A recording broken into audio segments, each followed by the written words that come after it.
Senior वजीर पंजाब मरियम औरंगजेब ने वाज़ेह किया है कि पंजाब हुकूमत PIA नहीं खरीद रही। दूसरी जानिब नवाज शरीफ की हिदायत पर पंजाब हुकूमत ने पंजाब एयर के नाम से नई एयरलाइन लॉन्च करने का फैसला कर लिया है।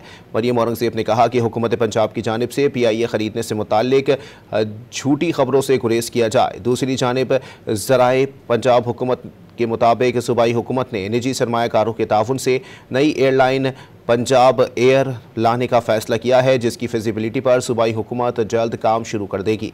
पंजाब एयर में हुकूमत पंजाब के शेयर्स होने का ऑप्शन भी ज़ेर गौर है।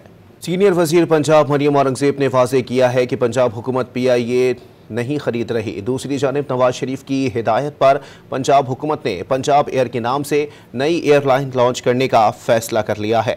मरियम औरंगजेब ने कहा कि हुकूमत पंजाब की जानिब से PIA खरीदने से मुताल्लिक झूठी खबरों से गुरेज किया जाए। दूसरी जानिब ज़राए पंजाब हुकूमत के मुताबिक सूबाई हुकूमत ने निजी सरमायाकारों के ताउन से नई एयरलाइन पंजाब एयर लाने का फैसला किया है, जिसकी फिजिबिलिटी पर सूबाई हुकूमत जल्द काम शुरू कर देगी।